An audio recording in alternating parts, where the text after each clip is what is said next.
Hi, this is Amber Brittain-Hale, and you're watching the Break It Down show. Yeah. Say hi, Mike. Hey, this is Mike Cote. Good to see y'all. This is Brad Hutchings, and you're watching the Break It Down show. Yes. Thank you, everybody. Super fun. We had Mike and Amber on yesterday, but we felt like we didn't quite cover everything.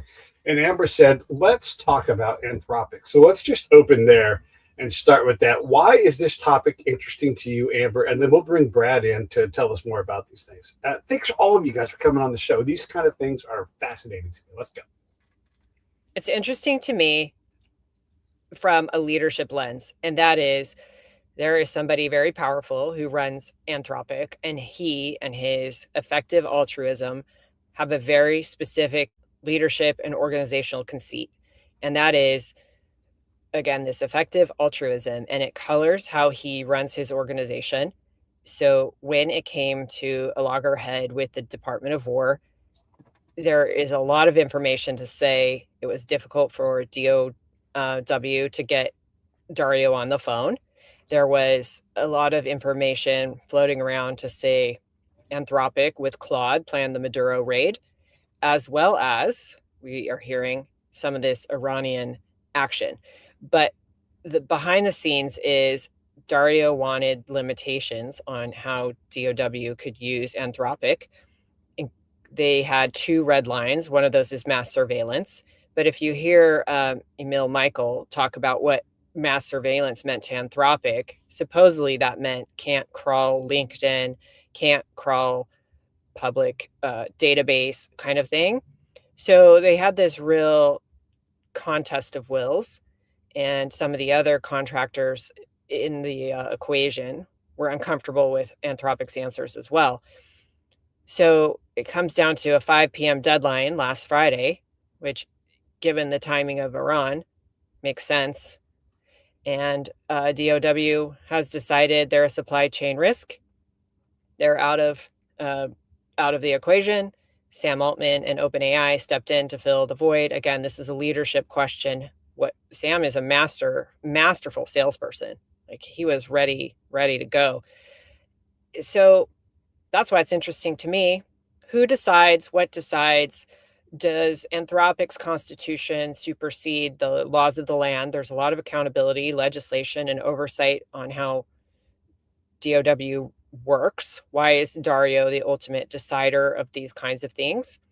And what about stakeholders, people who own Anthropic or participate in Anthropic and their ascendancy? And I just find it to be this very narrow Silicon Valley holier than thou situation. That's why it's interesting to me, especially given that Iran operations launched the next morning. And who is deciding? Dario gets to decide when to launch, what to launch. Like, he even said, I think in one hypothetical about missiles, like, hey, we'd work it out if you just called us up. Like, we could maybe do something if you called us up during like kinetic action. And I find that to be astonishing. So that's why I'm interested in it. Like, who, how, and what. So first off, when there's kinetic operations on, the thing you don't do if you're not involved with kinetic operations is to shut the fuck up and stay out of the way. You don't call the talk, hello, the shitter's full. You don't do that. You shut up until the kinetic operation is over. And so just on the surface, there's another disease that Silicon Valley people are typically infected with. And so they get altruistic, like you said. And also they think that utopia is a guide instead of a piece of satire. And they don't know about Thomas More. They don't know about Erasmus. They don't know about any of these guys who are involved in that story. And so they default to these magic places with these magic machines, but they forget that there's slavery in utopia. So I just wanted to say those things because it drives me crazy when you hear all this kind of fantasy stuff that they do. I'm all for using technology when it makes sense. But Brad, does any of this make sense? Hey, Brad. None of it makes sense. I mean, it doesn't make sense through standard filters. So here's the filter that I look at all these things through with Anthropic and with OpenAI. Their businesses are selling tokens, and their business model is to sell enough tokens to be able to buy $7 trillion worth of data centers so that you're ready. I'll wait for the pause there. Sorry about that. So that they can sell more tokens. The interesting thing to me about this is the things they claimed that Dario, I can't pronounce his last name. He's the CEO of Anthropic, but that Dario said were the issues here were autonomous operations, where you have, robots powered by Claude taking kinetic action, basically. And then the other one was mass surveillance. And neither of these are things that large language models actually do. Mass surveillance, and I think I think this has been spelled out very well, is about crawling websites. LLMs don't crawl websites. That's more agentic style things, and it doesn't even have to be done with agents. I mean, we have web crawlers since, that's how Google became Google and how Yahoo became Yahoo. We've had those for 30 years. So gathering data on people, we've had storage and databases for forever as well. Mixing the LLMs in doesn't really do anything special with that. So what he's done is he's tapped into these two scenarios that his product doesn't even do. And then everybody's like, oh my God, don't let the Department of War do that. Anthropic is taking a principled stand against, terrible things that they would do with these products. They can't be allowed to do that. And so a bunch of people march, if you believe Apple Store statistics, a bunch of people uninstall ChatGPT, as Sam rushed in to rescue, and go and install Anthropic Cloud on their phones. And they upload all their personal data now to Anthropic rather than to OpenAI. And, meanwhile, the big collector of data here, of course, is Anthropic, not the Department of War. So, I think it's a real convenient little exercise for Dario to conduct at a time when we really didn't need his BS. I think Trump summed it up best. President Trump, okay, just making an off-the-cuff comment, summed it up best when he said, "We don't need your product. We don't want your product." And I don't think he knew how deep the "we don't need your product" went, but it went exactly to the core of it doesn't do the things that you say it does. And that's my thought on it. Thanks for coming on the show, Mike. What are your thoughts? A couple things. I mean, first of all, one thing I think about here with having to go talk to a business leader at OpenAI or Anthropic or whatever to figure out what we're going to do for kinetic emissions, right? You think about that classic question you hear in campaigns: who do you want answering that 2 a.m. phone call? Well, you don't want the 2 a.m. phone call going to the head of Anthropic. You want the person that's answering that call being the president of the United States. So it's that's one of those things I think you kind of got to focus on here, right? It's like we're not trying to put the service members' lives in the hands of a private company, no matter how aligned they may be or misaligned they may be with the government's goals. When it comes to the utopianism of Silicon Valley, I find that interesting too, because Silicon Valley, it was essentially built on the back of U.S. military contracts. If you look back, World War II, during the Cold War era, a lot of those companies that kind of became the powerhouses of the California economy, making it one of the biggest economies in the world, were deeply related to defense contracting and projects. And for folks nowadays to kind of be, real squeamish about that, they're kind of forgetting where they came from. And like Brad was saying too, these companies they're businesses, right? We forget that sometimes. We think about, they're this, creating this brand new thing. They're nonprofits, or they're companies, they're businesses. They have the same profit motive as everyone else. And it's one of those things where they're going to brand themselves differently. They're going to go out there and say, hey, we're changing the world. We're doing this and that. The other thing, they're going to exaggerate the claims of the things that their products can do. But those are exaggerated claims. And again, those are meant for the end consumer market. They're trying to do things like this where they're getting more people to install Claude than they are OpenAI or ChatGPT, right? So it's all a business decision here. And I think kind of reframing it that way, or remembering, Americans oftentimes are fairly skeptical of businesses and the claims that businesses make, especially when there's profit motive involved. But it seems like a lot of that has kind of gone by the wayside with AI. And I think that would be really useful for people to kind of remember, hey, these are companies that are making claims about their products, just like every other company makes claims about their products.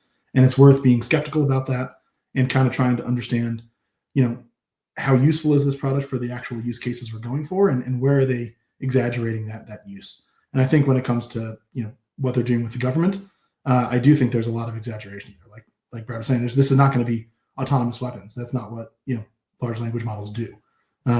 They're useful. Don't get me wrong. I think they're very useful. They're changing a lot of things in terms of the way people interact with information online, especially. But it doesn't mean that they're going to all of a sudden have like a Skynet. It's very different.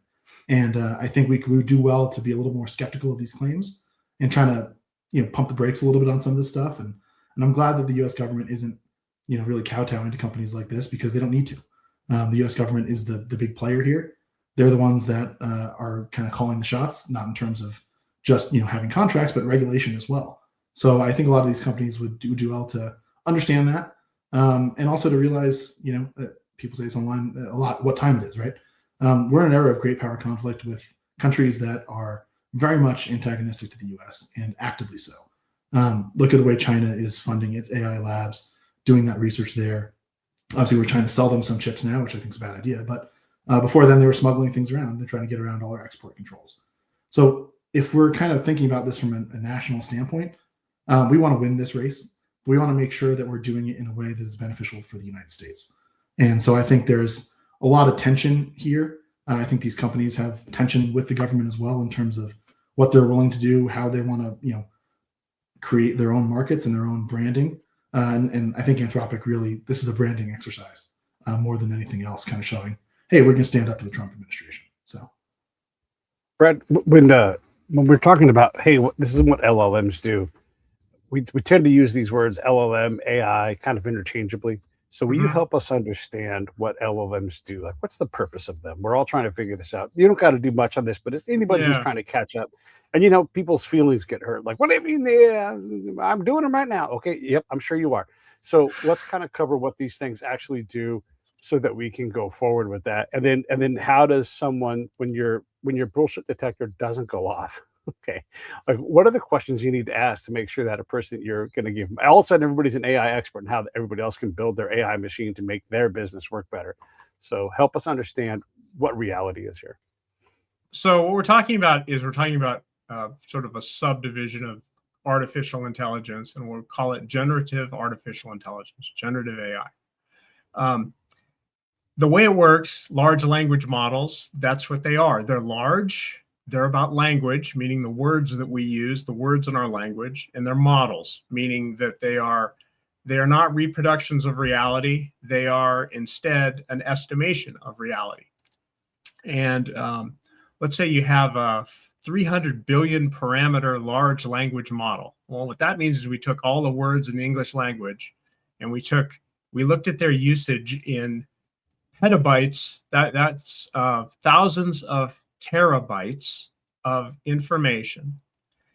And we, like books that have been written, posts on the web, maybe transcripts of podcasts, Pete, whatever else. And we've distilled it down into a whole bunch of statistical patterns about how the words relate. And then what we can do is we can run this algorithm. It's called the completion algorithm.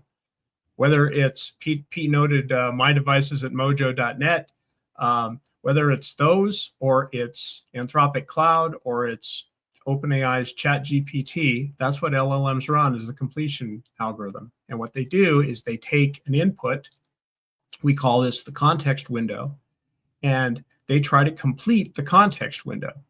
And they complete it one random best enough token at a time, or one random best enough word at a time. And if you look at videos on my LinkedIn profile, you can find me demonstrating this very principle with a small LLM, but it applies to the large ones as well. A lot of people call it like a stochastic parrot. They say derisively it is a stochastic parrot, meaning it's just spitting back what it already knows, kind of randomly. I think it's a fair way to think about these things, and that they'll do very, very well at things where you have a question and any answer is good enough. They will not do well with truth. They will not do well with facts. They fail terribly on references, and there's no fix to it. We call that hallucination. as if there's, we can fix hallucinations. No, you can't, because the algorithm, that's what happens, is it just tries to pick one token at a time. And the way it does it from using this large language model is patterns that we've detected in our language. Like, that's where it comes from. So, if there's a pattern there, it's gonna spit out the pattern. That's what happens. That help you out, Pete? Yeah, I think helps everybody out. Helps us understand what we're talking about. And to the tokens that they're selling is the next word in the sequence, and the next word is weighted to be a certain word. Like, it would be Dr. Amber Brittain Howard. Like, no, dummy, and then you have to go back in and type it. But it would have given you, what is it, like we say, an LLM will always give you an answer. Yes, that's where it stops. It'll always give you an answer. Okay, great. Amber, I'm putting some of these texts that you'd put into the chat up here for everybody to check out. Amber provides great insight on these books, so take a look at these if you guys want to get smarter on this stuff. Go ahead, Amber. As a university professor, I can tell you how often I grade papers with hallucinations and fictionalized sources, and it is just astonishing that there's like XXX, DOI, W, like just complete falsification. And I've had to say, like, I really am not enjoying your remedial use of AI class. Like, please at least up the skills, because this low level attempt is boring and wastes my time. Yeah.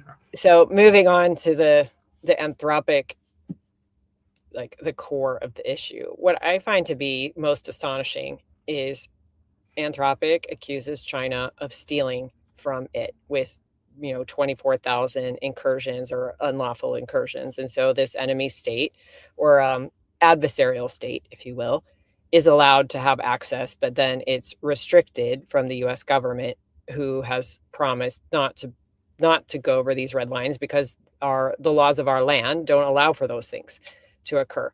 So back to this dilemma, and I think Brad did a great job explaining the limitations of AI in this scenario in the first place.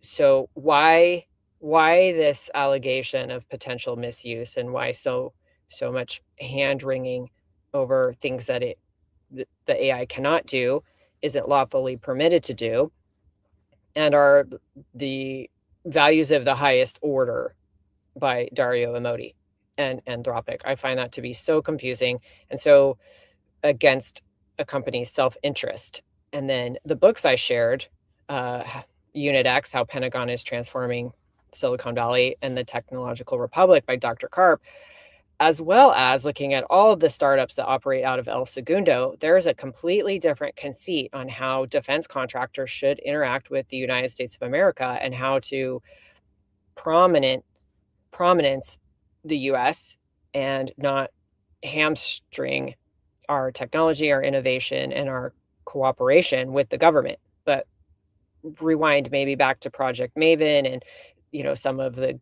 Google employees not wanting to work with Department of Defense at the time, and now Department of War. I really feel like this is an ideological split, and that's where that book, Technological Republic by Dr. Karp, comes in. Like, do you want sovereignty, strength, and security? How are these things done?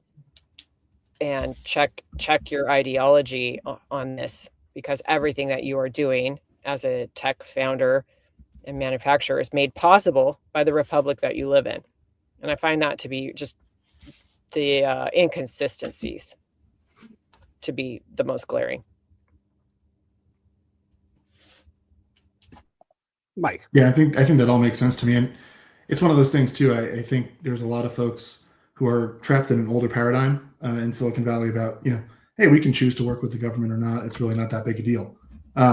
We're not at the World War II stage yet where we're fully mobilized for existential conflict, but we're moving much more in that direction than we have been at any time since 1991. And I think there's a lot of missing the forest for the trees here, kind of thinking that this is just a kind of normal thing, or kind of looking at war on terror paradigm where we were fighting adversaries who were important to us, but at the same time not close to peer rivals.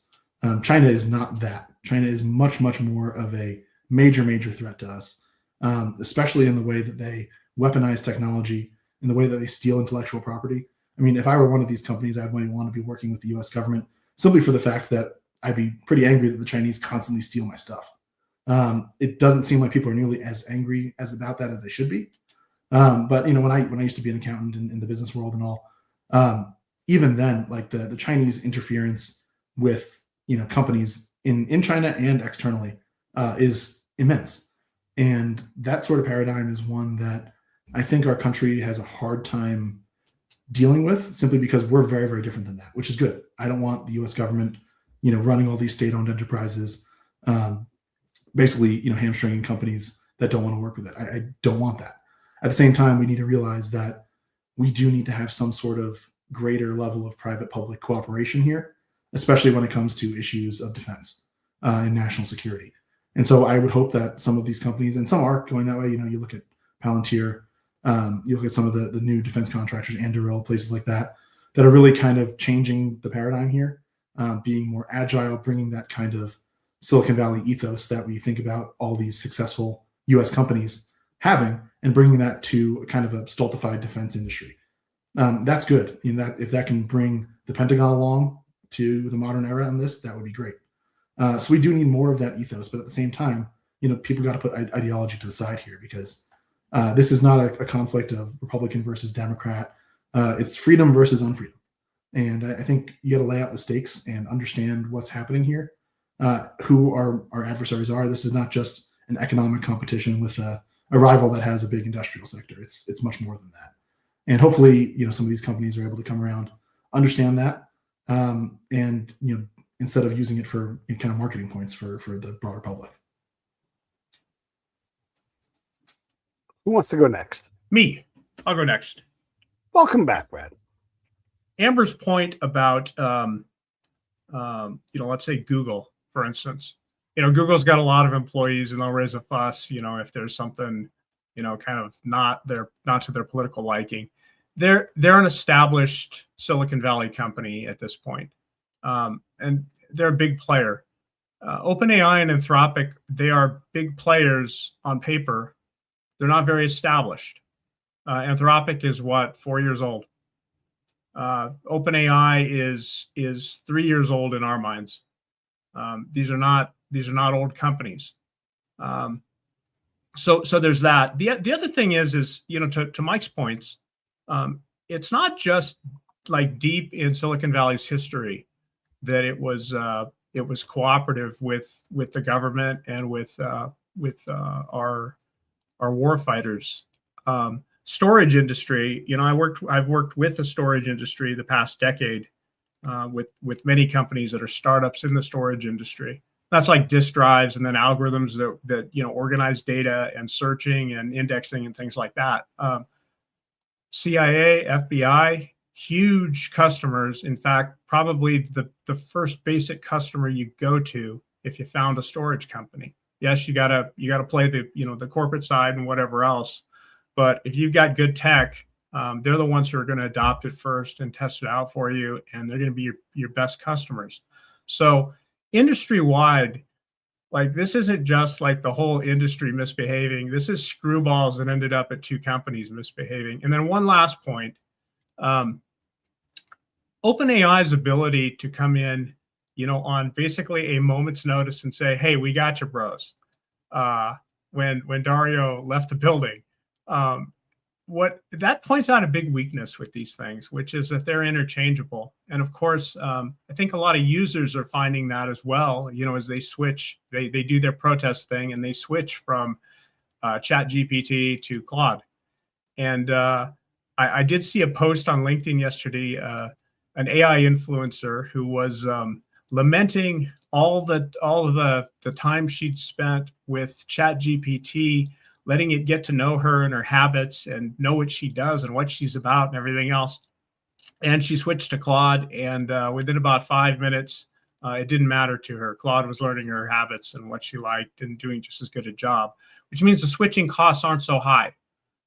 So I think that's one of the casualties of this little skirmish is we all know the switching costs aren't so high. And of course, what I'm trying to do is I'm trying to convince people, hey, abandon the cloud and go private, because these small models that run cheaply on your own hardware, they do pretty well too.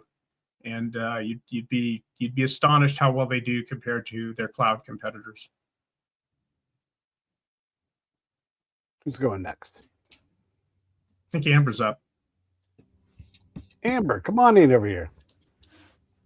If you want, I can direct this in a new direction, or do you have something to say about we can go a new direction, but I think, like I said, Sam Altman's an incredible salesperson, and he is just opportunistic. Selling them tokens, just like Chuck E. Cheese.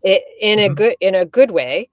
And since the military had moved to, is it mill.ai, there's an integration, and the efficiency of Department of War is going to run on an AI platform. And that is a sign of our time. So somebody had to be ready to do it.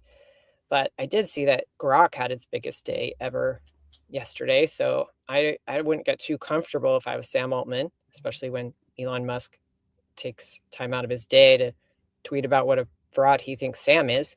So I don't know. It's a contested space and a leadership question for sure, but super interesting. And one of these days we'll be able to unpack the Iranian op as well as Venezuela and see if Claude really did plan that, because it seems like it's going all right, to be honest.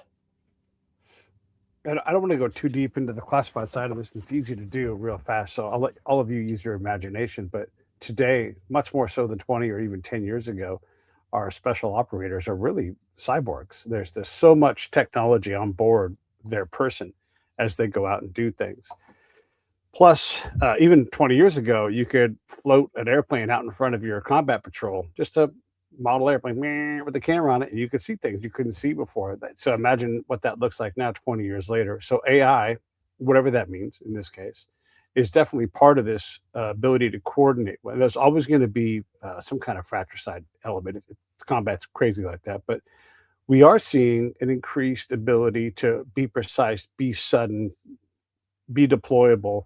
And so I guess when you think about this, all three of you, and how we put a technology stack onto the back of a Delta Force warrior or a spy or whoever it's going to be, even someone who's running the personnel shop, which is vital, right? Because if I'm not getting paid, I'm not going out to camp. I'm not allowed to leave if I'm not getting paid. So all these things come together. So how is defense going to use an environment right now where we're having a conflict with Iran? How are we going to use this in the future? What are you guys' thoughts on the future of when we are going to have this augmentation with some kind of algorithmic assistant? Do you want to take a crack at that, Mike? Yeah, I mean, I think it's fascinating stuff. Just always integrating new technologies in terms of warfighting is something that happens constantly, and especially when it's integrated almost with the individual human being at that level, I find fascinating as well. I think, one of the things that I trained as an auditor was you always trying to think about what could go wrong. And in this case, anytime you're integrating that sort of technology, I'm worried about hacking. I'm worried about data theft. I'm worried about all that kind of stuff. And so it's important to integrate these capabilities and use them as much as humanly possible. At the same time, we need to make sure we build in fail-safes or understand, hey, how can we keep this data secure? Because that's something our adversaries, especially China, I mean, they've been hoovering up American data for decades now, whether that's government data or individual data through something like TikTok. Those are things that I'm worried about. I don't doubt that folks in the defense establishment have thought of that as well. That's clearly something that is an issue for them too. But that's one of those things I think is worth kind of considering as we go along. Not only are we integrating these things to make ourselves more effective, we need to integrate them to make ourselves more resilient against that sort of intrusion or theft from foreign adversaries. And that's one of those things, I mean, we're very, very good at like cyber warfare in terms of, look at the Venezuela operation, right? We took out the power pretty much through all of Caracas. I don't know how we did that, but we clearly have some capability that did that. Those are the kind of things that we need to rely on, but also kind of be a little wary as to how much we're relying on them and what sort of vulnerabilities that might cause as well. So that's one of those things. I think it's a double-edged sword, like pretty much everything is, but it's worth thinking about that, because I think sometimes we can kind of skip that part because we're very interested in terms of what these capabilities can bring us and not necessarily the kind of vulnerabilities they may cause as well. Brad, I know in our conversations you talk about the challenges with vibe coding and how if you aren't the person who built the structure for the algorithm, we'll just say the program that you've written, it's hard to know where to go to fix it. And then you said anything you automate breaks. So Yeah. if I am a Delta Force guy and I'm relying on some kind of agent or something to coordinate the lethal shit that's going on above my head, how worried am I that that stuff's going to break?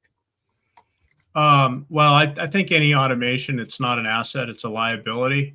The cost in terms of it breaking to fix it, and then downtime when it's not available, may exceed the cost of development. That's very easy for things to do, and we've got 15 years in business automation that's proven that out. And mixing in AI, idealized version, actual version, whatever else, doesn't change that. I think my biggest concern, Pete, is, and I think you sort of get to it here, is with your question, is as we integrate all this information and capability, is it easy to use?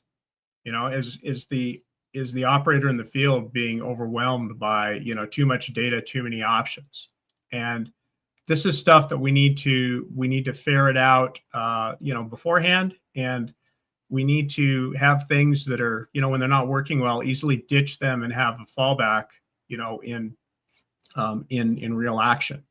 And I think we generally do that. The military has a good way of doing it with equipment that it brings on. There's training on how to use the equipment. There's proving it out before. I glitched there. Sorry about that. There's having multi-source contractors. There's all those sorts of things. And I think if we play by those rules that we've always played by, that we'll integrate this stuff in a sensible way. If we go too fast with it, I think we're going to end up with a lot of unusable garbage. I mean, because that's just it's not that the military ends up with a lot of unusable garbage. It's that tech people produce a lot of unusable garbage, hoping that they'll get the contract, or they'll get users, or, they get people to switch, or whatever else. And we need to be a little bit more deliberate about that. Amber. Sure. I want to jump off on what Brad said. I'm in the middle. Well, I have a paper going to press about the integration of AI into strategic command structures and the consequences for substituting these for a Clausewitzian command judgment, like removing the sovereign political agency of a commander. And I think some of these hallucinations or the unusable garbage clouds that. There's an automation bias, algorithmic groupthink, and you're going more to this like inference from data rather than actual anchoring of strategic judgment in doctrine, if you will. So I think this is an ever-evolving topic that we can be talking about for a long time, because we're at the forefront of it. Brad made a good point. Like, OpenAI is about 3 years old, as far as we know. And the integration in the military, that started last June or July. So to substitute artificial intelligence for, again, command judgment and this perpetuation, or the essence of war, meaning politics by other means, where is the cognitive domain? Where are algorithmic systems working versus command judgment? And then does it become just completely automatic without any morality behind it? So I will give one small concession to Dario to say, yes, ethics should always factor in, even with automation. I just want to close to say I don't think he should be the arbiter of this for the military. Brad, you're laughing. You must have something to say about that. Dario's just such an awkward character. I mean, like you see him talk of his, WEF things, and this, like, he'll echo this whole sentiment of AI is going to replace everybody. When he says AI is going to replace everybody, by the way, and he doesn't even have to say it directly, Anthropic can make a product announcement and tank for example, all the consulting firms by what, 10, 15% their stock prices a week ago. Like that's like incredible power, just with, just people watching where he moves. And he has no ability with his products to make good on those promises. Their future statements about what he thinks his product can do that it can't. When people have dived into this, they've kind of concluded, hey, the reason those stocks went down isn't really because Anthropic said it was going to go and do those things. We solved security, we solved programming, we did this, we did that. It's that there's a lot of fat in some of these operations right now that probably could be trimmed by anything, and this is just as good of a reason. But still, Dario, having done this several times, hasn't tempered himself, and that's a weird posture to be in. It's very awkward. Mike. Yeah, I mean, I think one other thing too with just the increasing use of these models by the defense establishment in the U.S. government, if they're available to private users, obviously maybe not in the same way. I think what Amber was saying makes a lot of sense. If you're trying to outsource decision making almost to these models, at what point do other adversarial powers use these models and kind of understand to be able to predict what sort of decisions you're going to be making? What can they use at the same time, right? This is again a double-edged sword. We're thinking about right back to the Cold War. We had Kremlinologists trying to figure out what everyone in Moscow was thinking all the time. You don't necessarily need that anymore if you're outsourcing everything to one of these models, and people can kind of figure out what kind of decisions are these models going to make. Are they constrained in certain ways that human operators may not be? And I think that's something that, again, the more we rely on this stuff, the more sorts of options it opens up for negativity or vulnerabilities within our broader structure. So I think taking the human out of it would be a very bad idea, especially given just the nature of our polity being a representative republic. That's something that I think is necessary to maintain. If we're kind of electing people and then they're outsourcing these decisions to essentially the product of a private company, I think that kind of has a problem within our constitutional order. So there's a lot of issues with that. I think we can use it and leverage it to be to our benefit. It seems like that's what we're doing now. But at the same time, I think there is a way to go too far with that. And I think we should be wary about that sort of thing going forward. I'd like to, if you guys are ready to move on to the next topic, I'd like to discuss John Conrad's recent post on X talking about the control of naval choke points, places like the Bosphorus, the Straits of Malacca, any of the canals. Do you guys want to discuss this at all? John put this thing up talking about President Trump's desire to control as much real estate in those areas as he can to maintain an open, at least in theory, maintain an open flow of trade, etc.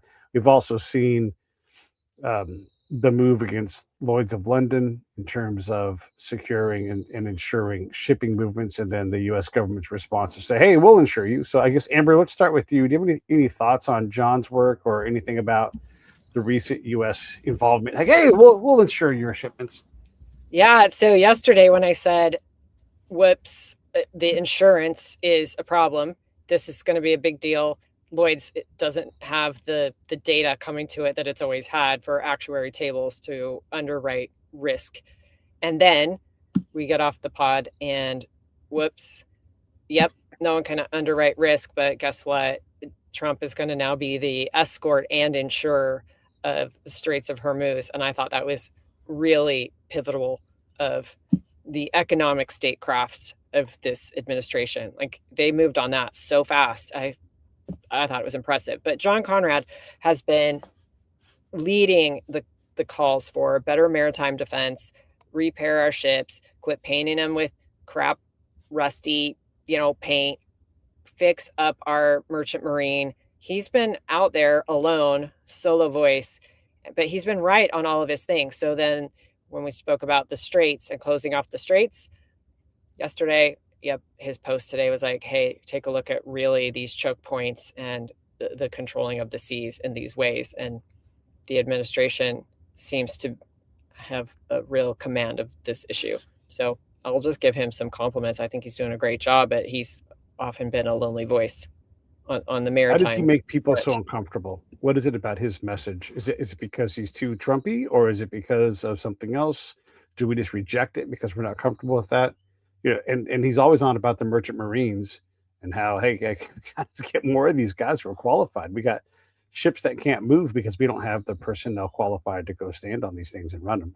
Why is it so hard for people to accept this message? I think number one, people don't know what the merchant marine is, so they don't Okay. know what he's talking about. They also have given 0.0 minutes of consideration to maritime law, security, shipbuilding, and any of the topics that he covers.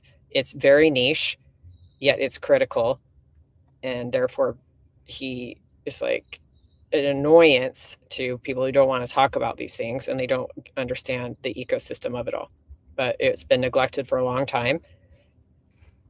So turns out Secretary Duffy has been working on some of these aspects, and that's why the insurance piece was ready to deploy and some of the escort piece was ready to deploy. It's pretty interesting to see that. But as far as what John Conrad has been saying, I think he's been out there.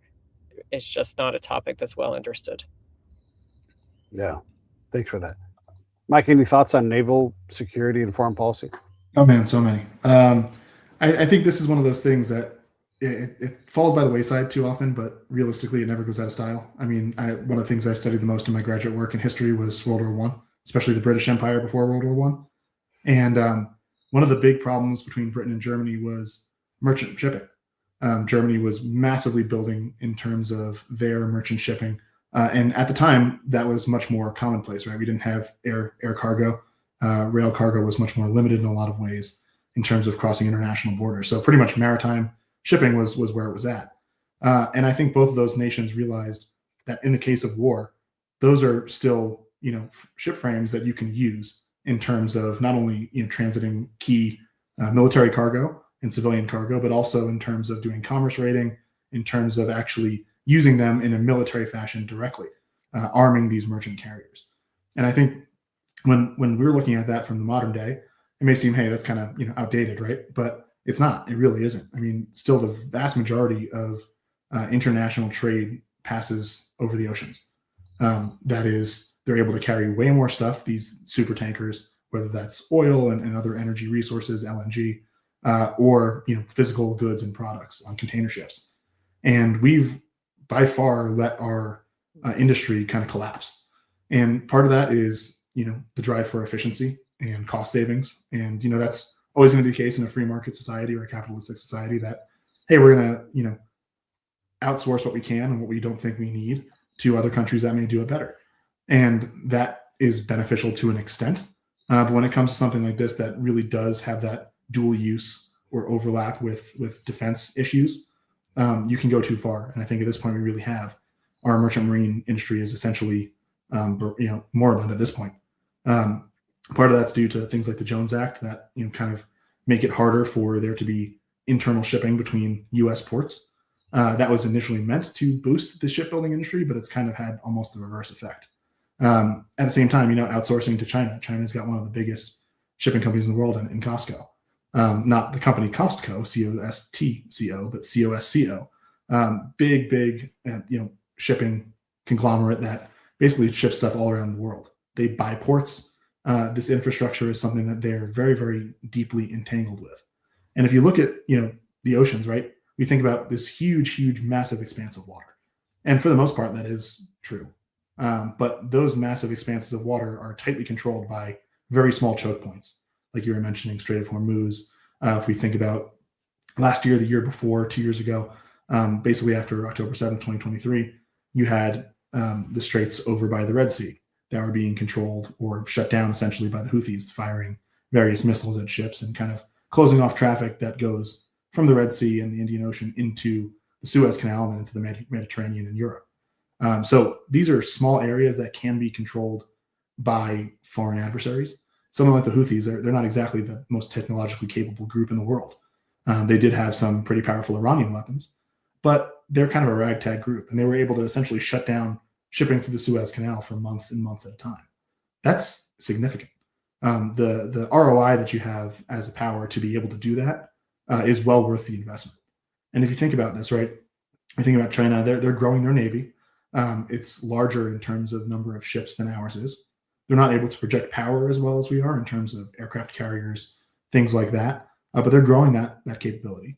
And if you look at the way they have established relationships with other countries or built bases abroad, one of their main, I think their first overseas naval base was in Djibouti.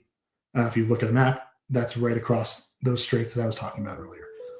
These are things that they're looking at because that's important to them. If you look at Taiwan, same thing, right? If you look at the amount of global shipping that comes through the South China Sea, where they're building these artificial reefs and islands and trying to control maritime traffic, same thing. I mean, these are key lifelines for a lot of our allies, as well as for the United States. I mean, they own areas by the Panama Canal. Again, these are choke points that are incredibly important for international trade and shipping that folks just don't think about. I think we're so used to the world as it is that we have a hard time comprehending how it could be different. And I think John Conrad is one of those folks who has been banging this drum for a while. I think that's incredibly important. We do need to do more of that sort of work. And we really do need to rebuild this sort of industry. At the same time, we need to really focus on these choke points and build our own presence there, right? And one of the things that I've written a lot about is Greenland. That's one of those things that as sea ice breaks up, if climate change is really the big valued thing that a lot of folks are telling us it is, that's going to become a much more obvious source of maritime trade than many other areas have been in the past. That allows Russia to kind of pump stuff through, avoid some of the choke points that they had to deal with historically. You think about Russia, one of the main things they've been looking for centuries at this point is warm water ports. Be able to export a lot of their goods, whether that's energy or other agricultural products, things like that, year round. So if they can do that in the Arctic, then that makes it a lot easier for them. They can avoid the exit to the Baltic Sea, which is controlled by NATO allies. They can avoid the exit to the Black Sea, which is controlled by NATO allies. So again, these are things that they're looking for, and they're only going to become more and more important as time goes on. So I think we need to focus on this strategically. I think the administration, if you look at their national security strategy, it does mention this sort of stuff. So I think that we're moving the right direction, but it's going to take a lot of education, honestly, to the public to understand this, because it's not a very commonplace thing to think about. Yeah, and just to illustrate that point on the military academies, we can all go, oh, yeah, West Point, go West Point. About 5,000 students. Naval Academy, yes, 5,000 students. Air Force Academy, boy, a bunch of smart people there. 5,000 students. We're just doing rough numbers here. Cal Poly Maritime, a Cal State University, West Coast, only Naval Service Academy on the West Coast. Not even 1,000 students. It's shocking, like how small that number is, because when you think about how many places you could put a naval officer, whether they became a merchant marine or a Navy, or even, I don't know if they can go to the Marines from there, but that's just not very many people. So if you have to have folks doing merchant marine work, we need a lot more capacity. There's other places to get that kind of a certification, but not even 1,000 students at Cal State Maritime. And that's crazy to me when you think about a carrier group has thousands and thousands of people in it. Not everybody needs to be an officer, but that expertise, how many ships are there? How many people? I mean, it's all of a sudden the numbers are like, I haven't even heard of the motherfucker, right? But yeah, it's really a place. And so, yeah, it's a real thing. And I'm glad that John blows that horn to try to say, pay attention. This is how, what makes us great among the many things is that we can move shit everywhere, faster than anybody else. Like we talked yesterday, we're not going to run out of rockets, everybody. Matter of fact, if we have some over here, have some over there, nobody can do this better than we can. Yeah, and logistics is not sexy, but that's what wins wars. Yeah, we put stuff. We'll fly water to places to make sure we have water and munitions. We're not going to run out. We have plenty, and all we have to do is snap our fingers, and someone will make more for us. So it's not as easy as snapping fingers, but it's pretty much as easy as the president saying, "Voila, more missiles." And then that's how these things go. And so to think that we have a service academy that has less than 1,000 students and no one's even heard of the damn thing, that's crazy to me. Do you guys have anything else to say on this, or should we change topics? Yeah, one more thing for you, Pete. To the battle John Conrad's fighting. This is not, it's not cocktail party material. And an alumnus of Break It Down show had an excellent rant on this this morning, that dropped this morning or last night.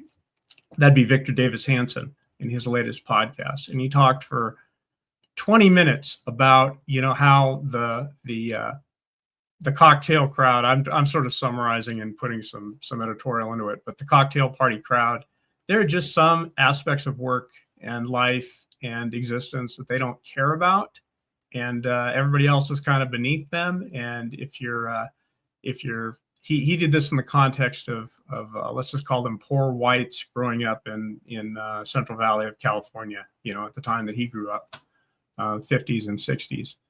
And they're just people who just treat you like you're not there. Like, oh, you're the help, you take care of this, fine, whatever, but you're not important. And it seems that shipping and those kinds of things are in that. I have a friend from previous job whose daughter recently graduated from somewhere in Colorado and was going to become a merchant marine. I don't know the whole story, but he was really, really big on that too. And it was like something I had no idea was a thing, and it turns out it's a thing.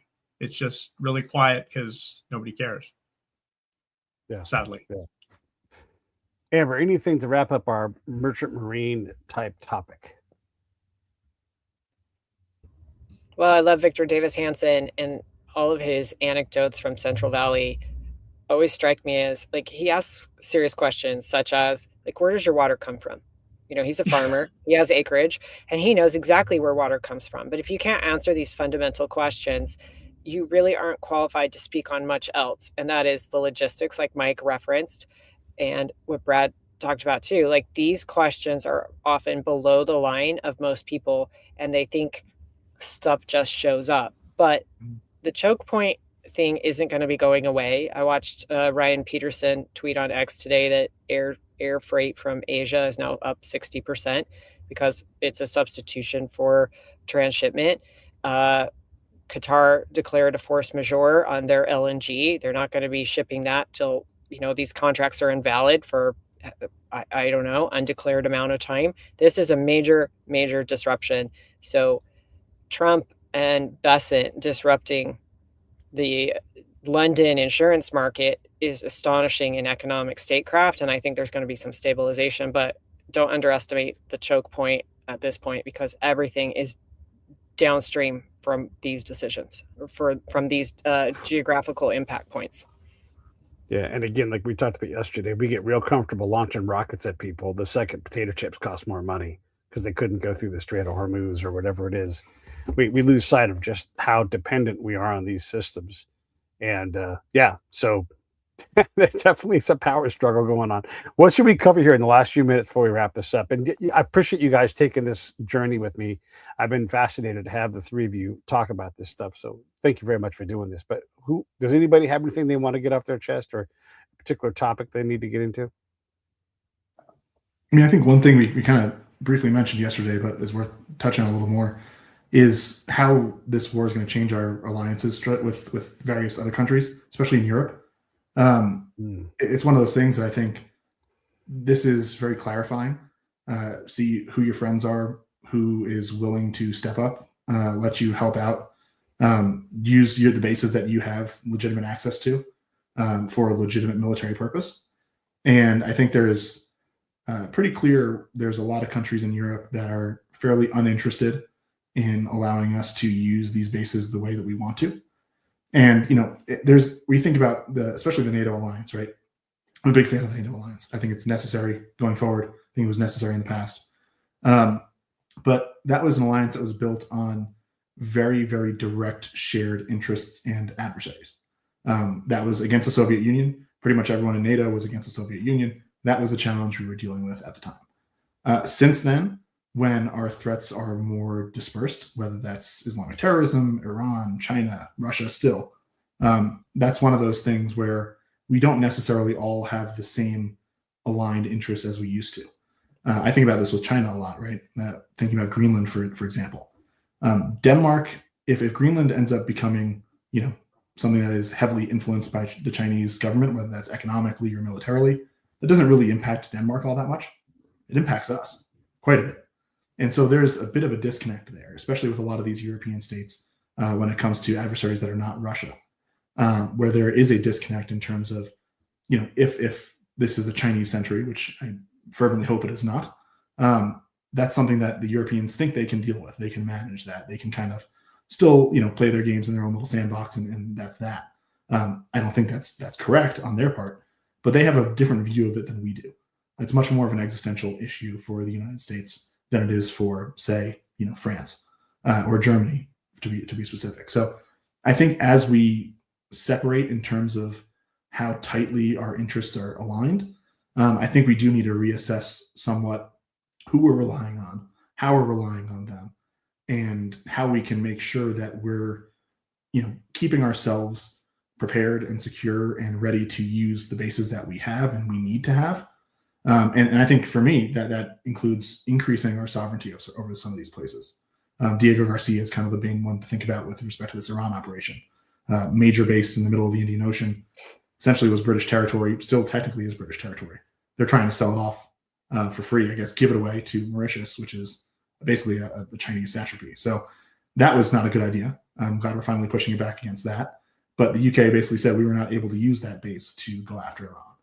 And at some point, we don't want to have U.S. sovereign territory all over the world, right? That's not something that is workable in a continental republic like ours. But I do think we need to have some extra sovereignty over some of these very, very specific areas that are crucial either for homeland security, like Greenland is, or for power projection, like Diego Garcia. So it's worth thinking about this, and I'm actually glad that this is happening now and not when push comes to shove in the Taiwan Strait. Because I think that gives us some time to reassess and understand what we need to do to get prepared for that contingency. And kind of figuring that out now is better than figuring it out later. Cool. Thanks. Brad, wrap us up with your thoughts, and then I'll come back to Amber to close this out. Yeah, good discussion, of course. The Euros are weird. They're just weird. They don't care until they care, and then they care too much. And we haven't given them a good reminder of why they depended on us. I think when you have missiles from Iran or Iran's proxies that strike Cyprus, like that ought to give them all a little pause, because it's not that far from where they are. And this is taking place very far from where they are, and certainly within the declared range of Iran's longest range missiles.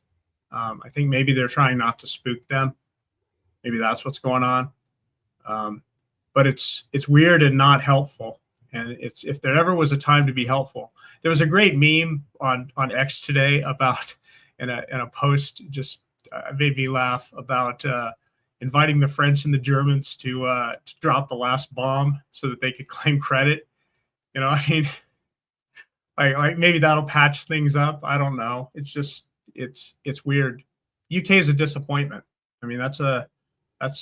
That's where we all feel like we came from. Even people who didn't come from the UK, they're like our mother nation, and they seem. Sorry for pausing. They seem to be very defiant against us right now. Very weird times.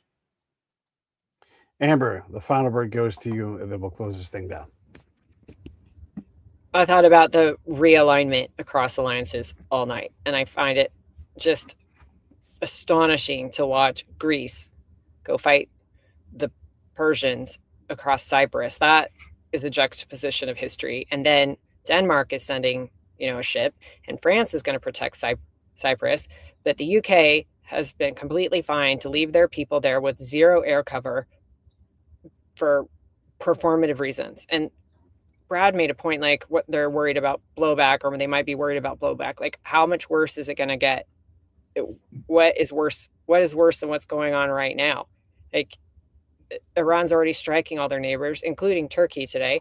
This just has blown all paradigms apart. So if everyone else is going to rescue the British at the RAF base in Cyprus, and even Poland is scrambling to go grab their people out of the Middle East. Everybody is activated. The theater has expanded in terms of operations, and Keir Starmer is at a Ramadan breakfast, and then British Parliament is having like some dancing lessons. They're an unserious actor, and even Trump said yesterday in the Oval with Merritt's like, we're not dealing with Churchill here. No bigger insult. You're just you're a failed state at this point. You've done it to yourself. You're an unserious actor, UK. But the rest of these realignments, it turns out Spain is going to let us use the bases because they were threatened with a complete boycott of all goods, services, no financial transactions to occur. They've like seen the light, I guess. So I don't know. We'll just keep watching this shift realignment and clarification process, actually. Yeah. Wow. So thank you all for coming on the final show. Word. That's the final word. You guys are also subscribe to these folks. Go check out Amber's work there. I'm going to put up the Mojo server. Go check out Brad's work there. Brad actually writes his own stuff, not a robot. And there's Mike's stuff at rationalpolicy.com. He's got a Substack.